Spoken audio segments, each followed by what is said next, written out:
take a few questions from us? Let me make a few remarks. Oh, thank you.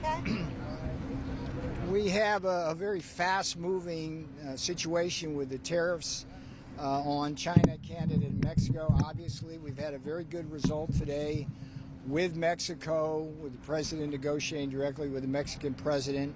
The backstory there is that the Secretary of State, Marco Rubio, Stephen Miller here in the White House, the folks at DHS have all done a very good job trying to work with the Mexican government. The Mexican government understands this, that this is a drug war, not a trade war. This is a drug war, not a trade war. We have an unprecedented amount of Americans dying every year from fentanyl alone. And it's roughly the same number, about 75,000 annually, that are going to be sitting in the Superdome for the Super Bowl.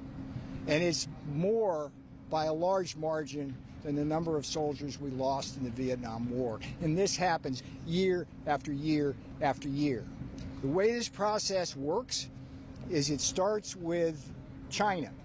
China makes what's called the precursor chemicals that are then blended by Mexican drug cartels in Mexico into not just deadly fentanyl, but the fentanyl is used also to spike things like heroin and speed and other deadly drugs. And that pushes the death toll to well over 100,000 a year.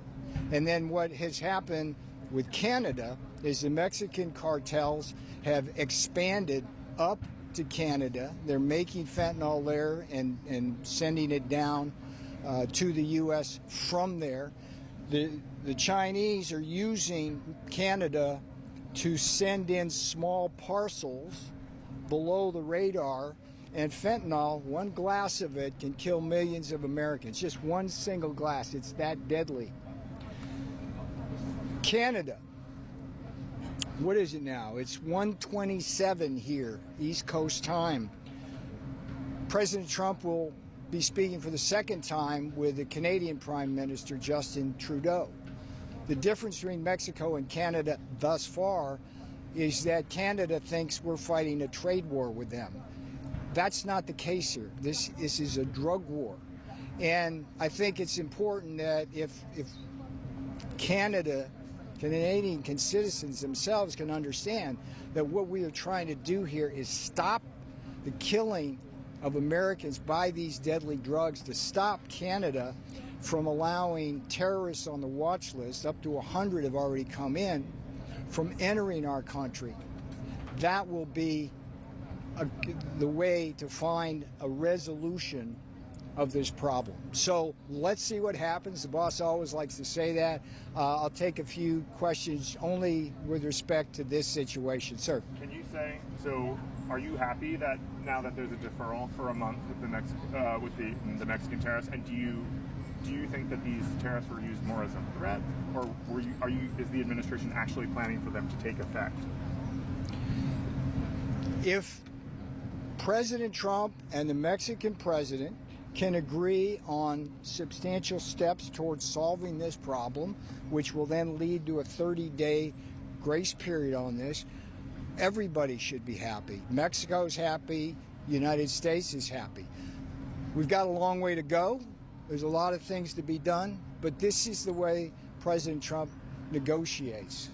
And you can rest assured that if we do not get cooperation from countries, then, of course, the tariffs will be implemented. We have no other choice. President Trump wants to save American lives. Yes, ma'am. Say that the tariffs have to go into effect. When do you think, and what kind of results do you expect to have in terms of fentanyl entering the United States? Well, the obvious metric here is to see no Americans dying from fentanyl, and no fentanyl being seized at the border, and no intelligence that tells us that the Mexican cartels are making all of that. So there's just a lot of metrics. Yes, ma'am. Sir, do you expect a similar deal with Canada to happen later today? And are you also talking with China potentially about deferrals for them as well? President Trump is speaking with Prime Minister Trudeau. Obviously, we have had a good result so far with Mexico, but this is going to be It's going to take some time to get to where we need to be. This is a crisis. I'm one of 3 people that was with the president at the senior level back in the first term. I served all 4 years. Stephen Miller, Dan Scavino are the other 2. I watched this crisis. Kellyanne Conway was kind of the tip of that spear. And we got nothing but misdirection from all of the people involved in that chain, China, Mexico, Canada, on that issue, and people kept dying, and then Biden comes along and he doesn't even care. We care. President Trump cares. President Trump ran on this. This is a key part of why Americans voted for Trump. The border invasion, a key component of that is fentanyl. Yes, sir. Any more on China? What's going to be the conversation? That's to be determined at this point. Yeah. Today the phone call is with President Trudeau. Yes, ma'am. Sir, I'm going to take one more, and then I got to get to things. Yes, ma'am. What action specifically are you looking to see from Canada in order to consider a grace period?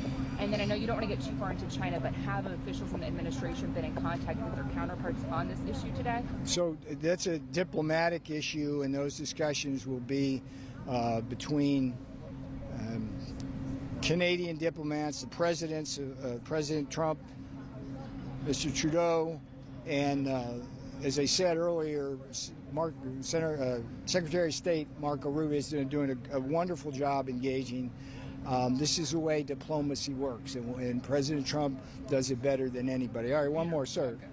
Considering that President Trump declared that Mexican cartels are terrorist organization, do you consider the Mexican government as a terrorist supporting? Yeah, but that's not this is not the kind of question or rhetoric we need. Okay, hang on, sir. This is a serious matter. Americans are dying, and we're going to have sober reflection on what needs to be done to solve it, and we're not going to have that kind of rhetoric. Okay, I appreciate it. I got stuff to do. I think I've given you more than enough here. Thank you, Peter. Appreciate it. Yes, sir. Appreciate it. Okay, thank you. Thank you, sir. Yes.